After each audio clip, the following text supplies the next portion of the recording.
He fail in love with his made. Episode 01। एक बड़े से मेंशन में कोई फ़ोन पर बहुत ही शांत तरीके से बात कर रहा है और उसके चेहरे पर मुस्कान भी है। उसने कॉल पर थैंक यू बोला और फिर कॉल रख दिया।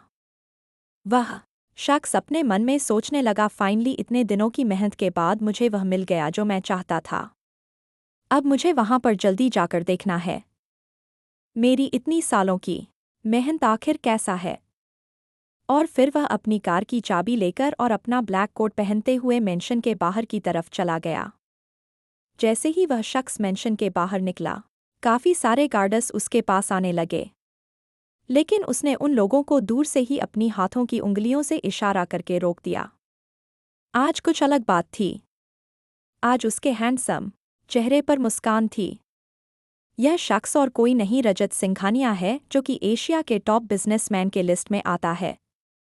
उसके हैंडसम चेहरे पर काले रंग का चश्मा खूब जच रहा है और उसके ऊपर जच रही थी उसकी चार्मिंग स्माइल, जो कि काफी दिनों बाद दिखाई दे रही है। इसीलिए गॉडेस ने भी और कुछ बोलने की हिम्मत नहीं की। उनको मालूम है आज उनके मालिक का मूड काफी अच्छा है, और अगर उन लोगों ने बेवजह ही उन्हें फालतू का हेल्प ऑफर किया और उनके मालिक को गुस्सा आ गया तो फिर इन लोगों की वजह से सब खराब हो जाएगा। इसीलिए वो लोग खुद से ही पीछे हट गए और अपने मालिक को आज अकेले जाने दिया। दूसरी तरफ शोरूम में टिया और उसके बाकी दोस्त बैठकर आराम से बातें कर रहे हैं। टिया के दोस्त उसे पूछते हुए कहते हैं, तेरा यहाँ से रिजाइन देकर जाना जरूरी है क्या?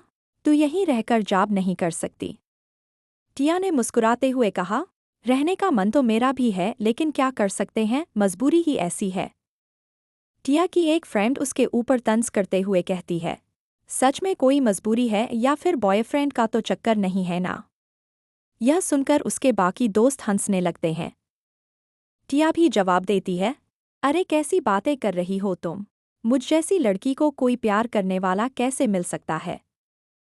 टिया के इस बात का विरोध करते हुए उसकी दूसरी फ्रेंड कहती है, अच्छा जी। महारानी बोल तो ऐसे रही है कि आज तक उसे किसी ने प्रपोज ही नहीं किया। और फिर उसे तंग करते हुए बोली, हमारी कंपनी में सबको पता है कि सबसे ज्यादा प्रपोजल तुम्हें ही आते हैं। टिया की तीसरी फ्रेंड बोली, अरे आएगी भी कैसे नहीं? टिया इस शोरूम की सबसे खूबसूरत लड़की जो है। टिया के लंबे काले घने बाल, या यूं कहूं कि ये जुल्फे लड़कों को अपनी ओर आकर्षित करती है। उसका गोरा रंग तो मानो फिरंगियों से भी ज्यादा चमकीला है, और उसकी यह नीली नीली आंखें वशीकरण के लिए काफी है। और वो कुछ आगे बोल पाती इससे पहले ही टिया उसका मुंह बंद करते हुए बोली, बस करो तुम लोग।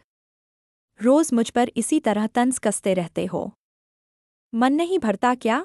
इस बात पर उसकी सहेलियां चुप हो जाती है और फिर तीनों एक साथ टिया से कहती है, हम तुझे बहुत प्यार करते हैं, इसीलिए तुझे हर बात पर परेशान करते हैं। तन की सुंदरता तो समय के साथ ढल जाता है। अगर हम इसकी तारीफ भी करें तो तुम्हारा हक है कि तुम हमें रोक दो, लेकिन तुम्हारे मन का क्या? तुम तो मन से साफ हो। हम लोग हमारी फैमिली के लिए काम कर रहे हैं और हम में से कोई ऐसा नहीं है जो कि अच्छे घर का हो। लेकिन जब तुम यहाँ पर जॉब करने लगी, तुमने हम तीनों को बिना किसी स्वार्थ के अपने पीछे यहाँ पर जॉब में लगा दिया, और यहाँ पर जॉब करने के लिए हमारे पास एंट्री फीस भी नहीं थी, उसको भी तुमने ही हेल्प किया है। अगर तुम यहाँ से चली जाओगी तो हमारा क्या होगा? टिया थोड़ी भावुक हो जाती है, लेकिन वह खुद के भावनाओं को संभालते हुए कहती है, तुम लोग तो ऐसा कह रहे हो जैसे मैं हमेशा के लिए यहाँ से जा रही हूँ। तुम लोगों के पास फ़ोन है ना? जब तुम लोगों को मेरी याद आएगी तो कॉल कर लेना, सिंपल, और हमारी बात हो जाएगी और बीच बीच में मुलाकात भी होती रहेगी।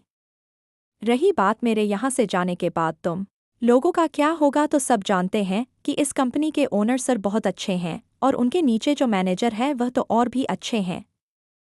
मुझे उन पर पूरा भरोसा है।